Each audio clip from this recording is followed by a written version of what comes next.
I'm Steve Wiggins, and this is the Groundworks Ministries podcast. Today we're reading Matthew's Gospel, chapter 25, verses 14 and 15. For it is just like a man going on a journey, and he called to his own slaves, and he turned over his possessions to them. And to one he gave 5 talents, and to another 2, and another 1, to each according to his ability. You know, in most circles, the word gifted and talented are synonymous. Oh, that person's gifted and talented. Well, while gifts and talents are both attributed to grace, each has a unique purpose. Gifts, or spiritual gifts as you see them in the Bible, are abilities that the Lord has bestowed to all people. And there's a list of them in Romans chapter 12 and Ephesians 4 and 1 Corinthians 13 through 15 and elsewhere. But each person is created to glorify God uniquely.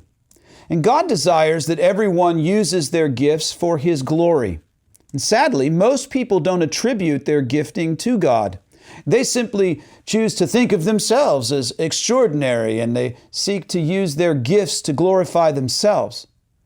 But gifts come in combinations. It's almost like the contents of a piñata. Everyone's gift set is varied and it is unique. And still, one gift usually dominates the others. Now, I consider a talent as an opportunity in which to invest your gift in God's kingdom. So when the Lord gives a talent, He usually matches the opportunity with your ability. So gift and talent.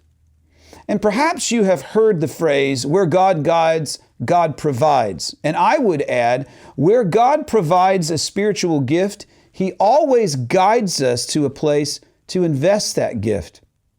And those who follow God's leading with the intent to invest their gifts see an increase. And the increase is directly proportional to the talent/gift combination.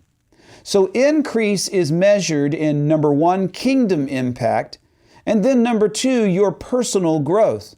How is that? Because your faith broadens as others are discipled by you, seizing the opportunity to invest your gifts into their lives.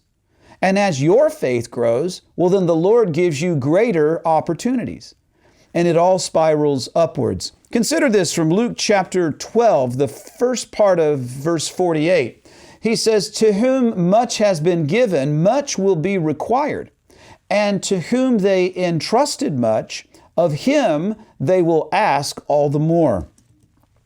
So let's say that you ignore God's talent. Maybe you're scared or you're unsure. Well, the kingdom doesn't grow, nor do you. You see, burying your talent negatively impacts your faith. And you never give the Lord a chance to build your faith by showing His increase. Instead of stretching, you start to shrink in your faith. And the Lord may send someone else to accomplish what He really entrusted to you, and yet you refuse to begin.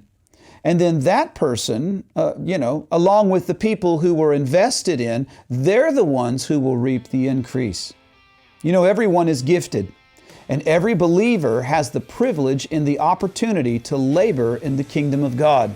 So let's be sensitive to how God leads us today, and let's invest the gifts which He has given us in the opportunities which He presents us, thus reaping the rewards of the faithful.